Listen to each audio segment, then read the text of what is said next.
বিসমিল্লাহির রহমানির রহিম। আসসালামু আলাইকুম। কেমন আছেন সবাই?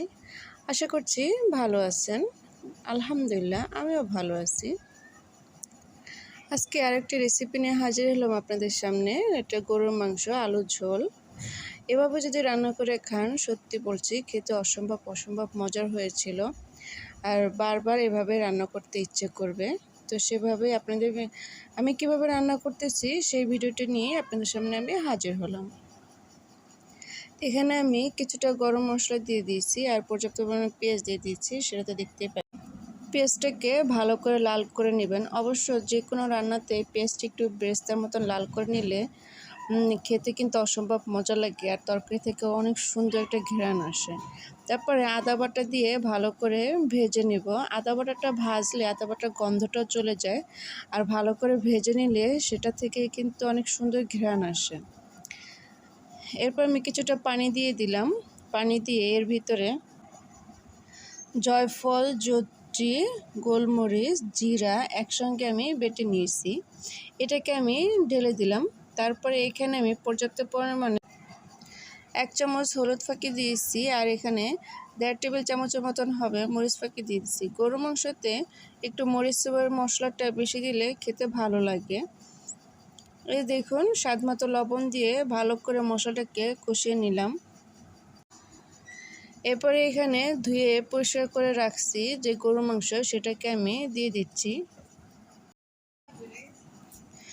তো এই তো আমি মাংসগুলো দিয়ে ভালো করে কষিয়ে নিব। তো ভাই ও আপুরা, সবাইকে একটু রিকোয়েস্ট করব, যদি আমার চ্যানেলটি ভালো লাগে, আমার রেসিপিটি ভালো লাগে, প্লিজ আমার চ্যানেলটি সাবস্ক্রাইব করে দিন। আর যারা সাবস্ক্রাইব করছেন তাদেরকে অসংখ্য ধন্যবাদ। দেখার শুরুতে একটি লাইক দিয়ে দিবেন কিংবা শেষে একটি লাইক দিয়ে পাশেই থাকবেন। আর কমেন্টসে অবশ্যই জানাতে পারেন কার কেমন লাগছে ভিডিওটি।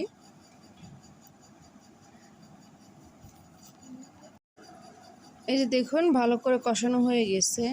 আমার মোবাইলে কেমন যেন একটু সমস্যা দিতেছে, লাইটটা ভালো করে আসতেছে না, সেটার জন্য দুঃখিত।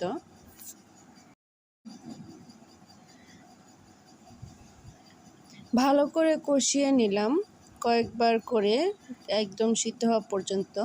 ফ্রিজে রাখলে গোশত তেমন সিদ্ধ হতে চায় না, আর নগদ টাটকা রান্না করলে স্বাদ, ঘ্রাণ সব কিছু অসাধারণ লাগে আর তাড়াতাড়ি সিদ্ধ হয়ে যায়।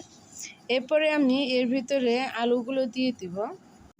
যেহেতু আমি আলুর ঝোল রান্না করব, সেহেতু অবশ্যই এটাতে আলু লাগবে, সেজন্য আমি পরিমাণ মতন আলু দিয়ে দিলাম।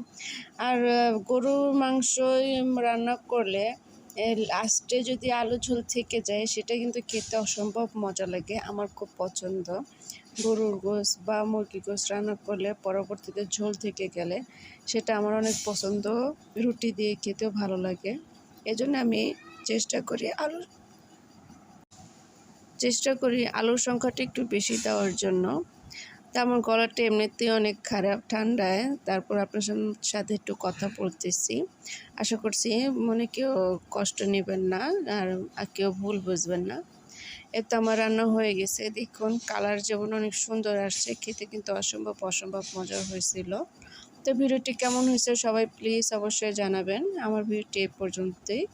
আমার জন্য সবাই দোয়া করবেন, আমি যেন তাড়াতাড়ি সুস্থ হয়ে যাই। সবাই ভালো থাকবেন। আল্লাহ হাফেজ।